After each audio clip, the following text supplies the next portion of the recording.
What is up, guys? It's your friendly neighborhood web war fanatic, and today we are going over the 5 weirdest rulings in Marvel Champions that I personally just don't understand. And before we begin, I do want to give a huge shout out to D20 Woodworking, because this video was inspired by him. So basically, there was an official ruling that states that if you defeat a villain that does not have retaliate and you flip it over to the next villain stage, and that next stage does have retaliate, then you have to take the retaliate damage, right? Here's the old ruling right here. It says if the new villain stage that entered play as a result of your attack has retaliate, then you must resolve it. And this is by Caleb, one of the developers of Marvel Champions. Now, for those of you guys that have been following me for a really long time, in all my oldest videos, I didn't know about this ruling because it didn't necessarily come intuitive to me. So I kind of misplayed all those games by not taking that retaliate damage if I flipped like Ronin stage 2 to like Ronin stage 3. But one of my favorite things about being a Marvel Champions content creator and posting my playthroughs is that you guys help me out and tell me about rulings that I'm missing. So someone told me about that if I had to flip the villain stage and they have retaliate on that second stage, then I do have to resolve the retaliate. And whenever I saw that comment, I asked that person, hey, can you show me the official ruling? And they sent me this ruling right here that D20 already has put up for us. And I was like, oh, okay. So I guess I gotta play correctly from now on. And I didn't really question it any further. Now, D20 has a completely different mentality on that than I did. Whenever he first heard about this ruling, he was like, why is it like that? That doesn't make sense to me. And he questioned it a lot, and he asked you guys, and you guys give a lot of feedback, but none of the answers made sense to him, right? He even talked about it with me, and I told him what I thought, and I told him about the ruling, and he was like, that doesn't really make sense.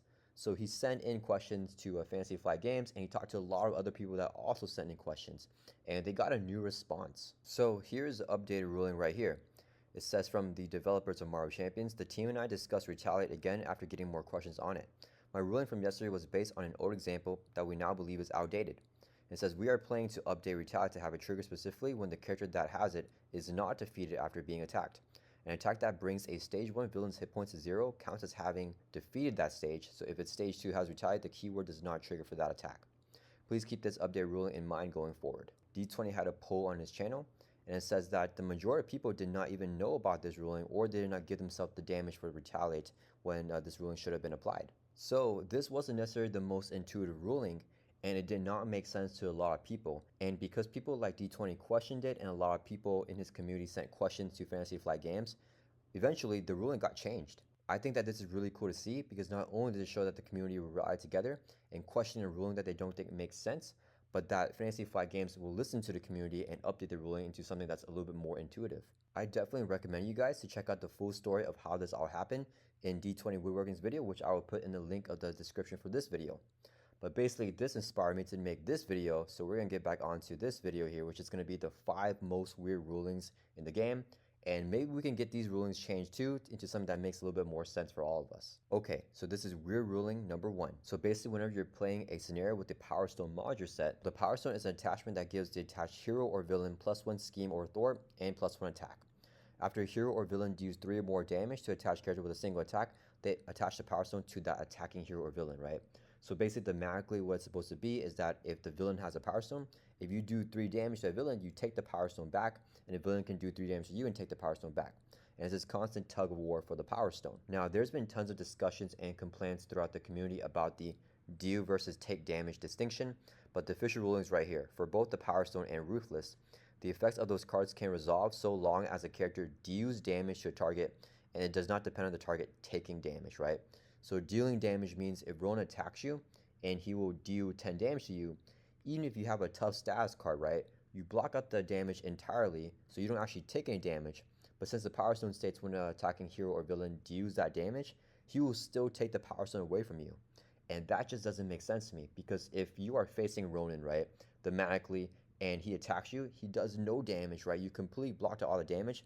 Why is he still being able to take the Power Stone? I understand why they want to keep this ruling because of the deal take damage distinction, and it makes a lot of other cards a lot more clarified. But that comes at the expense of the Power Stone ruling, and now this one is a little bit more confusing and doesn't really make sense thematically. And that is my Marvel Champions weird official ruling number 1. Weird ruling number 2 has to do with Wolverine's Claws and Slice and Dice. So Wolverine's Claws says that you can exhaust a clause and then choose an attack event in your hand, take damage equal to its printed cost, play that event, and you can ignore its resource cost. That attack gains piercing. But if you use Wolverine's Claws to pay for Slice and Dice, it says hero action make the 2 following attacks in order, do 3 damage to enemy, and then do 3 damage to enemy.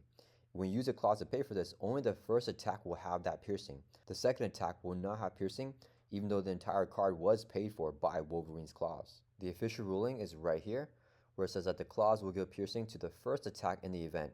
Note that some events make multiple attacks and some events make single attacks with multiple instances of damage. Slice and Dice makes 2 attacks, so only the first one will gain piercing. And that feels kind of bad because when you're playing Slice and Dice, a lot of times you need that second attack to have the piercing if you're like flipping the villain stage number and then their next stage has tough, or if you have a second attack that you want to attack a different enemy and that enemy has a tough status card as well. This definitely does not feel thematic whenever you're playing Wolverine and then you exhaust his claws because you want piercing on your attack event, and the first Slice and Dice has piercing, and if for some reason the second one does not have it. I understand that the developers had to make a distinction between events that make multiple attacks and events that make single attacks with multiple instances of damage, but that just feels really confusing. For example, right here they said that with melee, the 2 instances of damage are considered a single attack, so both instances would gain piercing. So if you play a melee with Wolverine's claws, you get piercing on both attacks, but if you play with Slice and Dice, you only get the piercing on the first one. For me personally, I don't enjoy playing Wolverine as much because I always get confused by his ruling and I'm worried that I'm going to play it wrong. This is my second official weird ruling.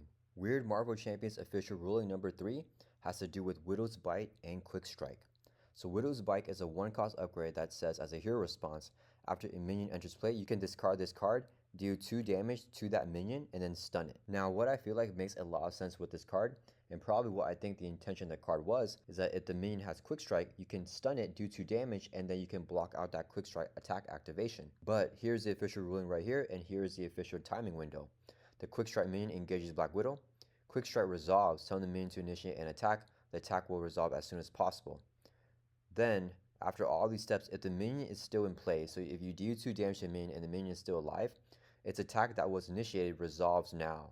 So it still attacks you, and then it gets stunned, because it does not lose the stun since it initiates attack before receiving the status from Widow's Bite, the status being the stun status. So this feels really bad because the minion comes into play, you Widow's Bite it, so it should be stunned, but the Quick Strike activation goes through, it attacks you, and then it gets done afterwards. I understand that the developers want to stay consistent on the timing window, and that's kind of why that the ruling ended up being like this, but it just doesn't make sense thematically. And if you take a look at the Iceman ally, for example, he enters play with 3 freeze counters on him, and as a response after a minion enters play, remove 1 freeze counter from Iceman and then stun that minion. So this has the exact same time priority as Widow's Bite. So basically, if a minion with Quick Strike enters play, the Quick Strike will still attack your hero, and the Iceman will stun that minion after the attack already went through. That just feels terrible. It feels like Iceman is not doing his job. He can't react fast enough to the minion. You take the damage and then he frees him whenever you don't even need the minion to be stunned anymore. And that is weird official ruling number 3. Moving on to official weird ruling number 4, Asteroid M and Magneto's mana counters. So the main scheme for Magneto says after you place a mana counter on this scheme, if there are at least 3 mana counters, discard cards from the encounter deck until a magnetic card is discarded, review that card, and then remove the 3 mana counters from the scheme. So this card was kind of errata, and here's the current official ruling for it. It says you should remove the 3 mana counters first before resolving the magnetic card you reviewed. So even though the card says to discard the cards from the encounter deck first until you get a magnetic card and then reveal it and then remove the 3 mana counters, it was kind of errata to be the other way around. I think literally in every single one of my Magneto playthroughs, I have someone commenting about how they're confused about how this works. And I do agree that this is a confusing ruling, and I don't think that that was a true intention of the scenario. If we take a look at the card Electric Shock, for example, it says when reviewed in Alter Ego, you are confused, place 1 threat on the main scheme for each mana counter on it, or when reviewed in hero form, you are stunned, take 1 damage for each mana counter on the main scheme. This is a magnetic card, so there's a very high chance that you review this card as a part of the main scheme's effect whenever you're milling out the encounter deck for magnetic cards. But if you remove the magnetic counters first before revealing this card, there are no more mana counters on the main scheme whenever you reveal it, and you won't take any damage if you're in hero form, and you won't add any threat on the main scheme if you're in Alter Ego. That's a little bit of an underwhelming effect, and many people have told me that they feel like that's not right. Now, I understand why Fantasy Flight Games errata the Magneto scenario, because if you get a card like Metal Shards, it says when reviewed, deal 1 damage to each character you control, place 1 mana counter on the main scheme. So if you don't remove the mana counters first and you place another mana counter on the main scheme, that will trigger the main scheme's effect again because you still have mana counters on the main scheme more than 3. You put another mana counter and then it's still more than 3, so you have to mill from the encounter deck again, and it can cause a never-ending loop if you keep on getting magnetic cards that add mana counters to the main scheme. However, I just wish and feel like that maybe there's a better solution to it than just saying that you remove the mana counters first. And that is my weird official ruling number 4. The fifth and final weird official ruling in Marvel Champions is using the power of cards to overpay for Ant-Man ally and Wasp ally. Ant-Man ally Hank Pym is a 0-cost leadership ally with 2 thwart to attack and 0 hit points. His effect is he gains +1 hit point for each Pym counter on him. As an interrupt, whenever Ant-Man enters play, you can place 1 Pym counter on him to a max of 4 for each resource you overpaid for Ant-Man's cost. That means if you use 1 resource to pay for him, he'll have 1 hit point. If you use 2, he'll have 2 hit points. If you use 3, he'll have 3, and so on. But if we look at the power of leadership, which is a double resource for leadership cards, it says double the number of resources this card generates while paying for a leadership card, and Ant-Man Hank Pym is a leadership card. So you would think that the power of leadership can generate 2 resources to pay for Ant-Man and then give him +2 hit points for those 2 resources. However, Fantasy Flight Games made a distinction here between pay and overpay. And they say right here, since Ant-Man requires you to overpay for him, that would mean that the power of leadership wouldn't be paying for his costs and would therefore not generate a second resource for him. Now that feels really bad because whenever you're including the power of leadership in your deck, you want a lot of leadership cards so they can generate double resources for those cards. But Ant-Man being a 0-cost ally means that you're not generating resources to pay for his cost because it's overpaying, and Ant-Man's effect only counts for when you're paying for it, not overpaying. So that's really confusing and really sucks when you have that double resource and Ant-Man in your hand. Now, I understand why this ruling exists and why they made the distinction between overpaying and paying, and it's because of this card called Moon Girl. After you play Moon Girl from your hand, draw 1 card for each mental resource used to pay for her. Fantasy Flight Games did not want you to overpay for Moon Girl. For example, if you use 10 mental resources to pay for Moon Girl, you would be overpaying by 7 because her cost is only 3, and you could ideally draw 10 cards, 1 for each mental resource used to pay for her. However, the fact that it says pay for her means that it does not count for overpaying. So every resource that you use to overpay for, you will not be able to draw a card for. Even though this ruling makes a lot of sense for Moon Girl, it once again came at the expense of other cards, right? So now Ant-Man ally and Wasp ally can no longer use the power of cards to pay for them, even though I believe that that was their original intention. And that is my 5th weird official ruling in Marvel Champions. Obviously, we all love Marvel Champions, but it's still fallible. These 5 official rulings don't really make sense to me, and every single time that I'm playing a scenario and the situation comes up, it just feels really bad. Let me know if you guys have come across the same situations as I have, and if you feel the same way about these rulings. Also, let me know what other official rulings in Marvel Champions feel really weird to you that I missed in my list. I hope you guys enjoyed this video, and I'll see you guys in the next one.